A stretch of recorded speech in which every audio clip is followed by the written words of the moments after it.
Hey guys, Tyler here. Can you beat the Bloonarius with only Boomerang monkeys? I'm allowing myself to have farms, and of course a farm with eyes, just because you can't really beat this boss without farming, but otherwise, Boomerang monkeys, can they beat the boss? This challenge is going to be a bit of a strange one, because the Boomerang is not a camo detecting tower. So you would think that you need to use a camo village to get you through the early game so you don't literally die to camos before even seeing a boss. And I go into this run thinking just that. I need to get exactly one camo village so I can buff my boomerangs. So with that in mind, I placed down a village. Now I want you guys to watch this village to see what it does, specifically to see what it doesn't do. Because after placing it down, I think, well, maybe between the mana shield and the lives I have and the fact that Ben gives back lives, maybe I'll be fine against camo balloons. So I don't buy the camo detection on the village just to see what happens. And we do make it to round 37, the time where you would normally die to camo balloons with non-camo detecting towers, and I have 73 lives. Now, those who know the round system very well know that 7 camo whites come at the end of round 37. 7 camo whites loses you 77 lives. So why am I showing this run? Why is it still going on when I'm going to lose more lives than what I have? Well, watch this.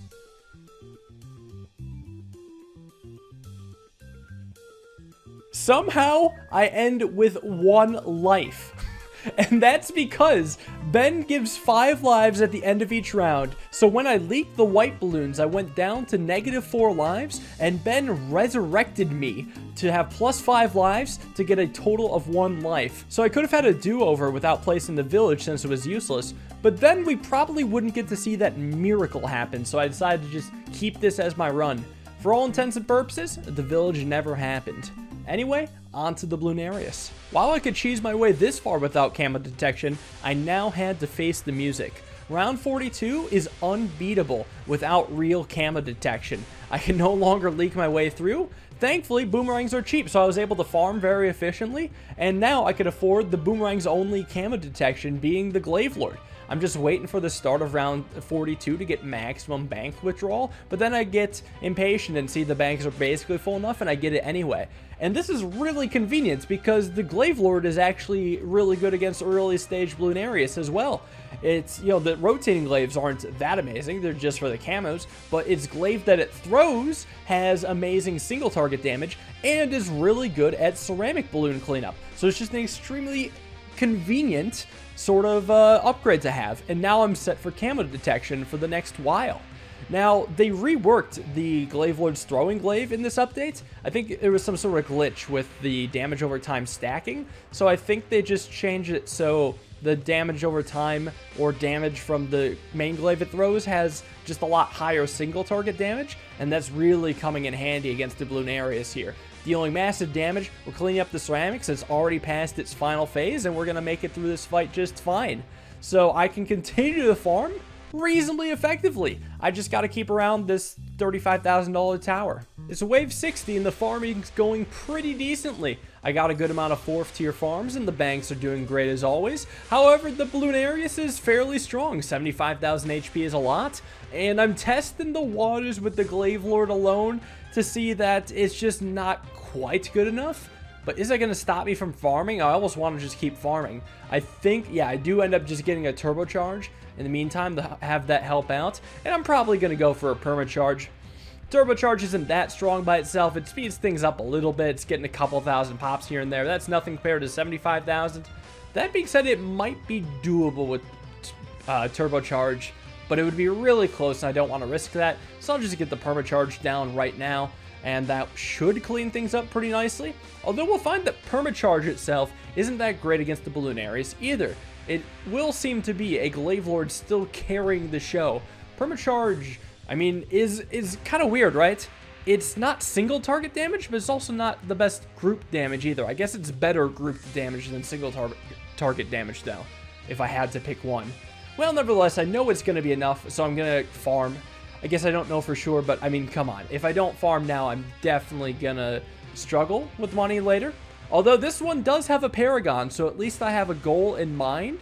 But the question is, are we going to get there fast enough? Do we need to get there very quickly? I'm just hoping that my defense will hold off until the Paragon. I do need the Paragon by at least round 90. I did some testing in that the Glaive Lord cannot beat DDTs on this map, even just regular ones. So I for sure need the Paragon by then because it can pop all Bloon types, and Glaive Lord is my only camo detection until then. So, you know, as long as I get farming, hopefully I can get there. But as it is right now, I do have to farm more, so I'm working on that. And then I'm still trying to pop this Bloonarius. It looks like it's making over halfway across the track. A little bit of a Bloonscarius, but not too bad. And we take it down. Let's check out the tier 3 Bloonarius. It's wave 80 and the farming's been going very well. I have all 3 tier 5 Boomerangs just sitting around. I've decided I am going to wait until round 90 to get the Glaive Dominus, and I just want to grind out pops until then. But that means I have to get through all 350,000 HP of this Bloonarius without needing the Dominus. So it's a little scary right now because it is getting pretty far and I still haven't knocked it down a health phase. So I think I'm going to have to start panicking and buying some tier 4s soon. Or rather, I already have. I buy both a turbocharge and a Moab press, just to compare the damage between the two. And it looks like the Moab press outpaces the turbocharge as far as damage goes, because it has a Moab specific shot. So now I get to spamming Moab presses all over the map just to get a few extra thousand, and of course the build for the Dominus. All Domini require monetary sacrifice if you want it to be a high enough level, and the higher the level, the more likely it will be to beat the 3 million HP Bloonarius. So let's get spamming on those, and they're doing pretty good now. It seems that the damage is coming in much quicker, almost to the final damage phase, where I was really worried about it before. And of course the tier 5s working together on this too. Final skull shouldn't be much an issue. Moabs were never a problem. And it looks like the Bloonarius is going to go down itself. Now we're approaching wave 90, and I still don't have the 400,000 for the Dominus, but I do have a bunch of farms. So I have to, well, first off, buy a bunch of Boomerangs, and then sell the farms for the Dominus, and hopefully I have enough money. Now, I don't know the exact cutoff for money I should be sacrificing to the Dominus. I wish I'd looked it up because I think I'm just overspending just to be safe. And now everything's in place to sacrifice to the Dominus. It's wave 90, and I get a level 36 Dominus. Not bad, considering there haven't been that many Bloons so far, so the pop counts aren't too high. I was hoping for a little bit higher, but what are you gonna do? Maybe I could have been shy on the money, but it's not too big a deal. Let's see how this thing does against the tier 4 Bloonarius. I also decided to buy back the tier 5 towers and some other tier 4 towers, but we all know the Glaive Dominus is going to do the heavy lifting here. And look at that heavy lifting go.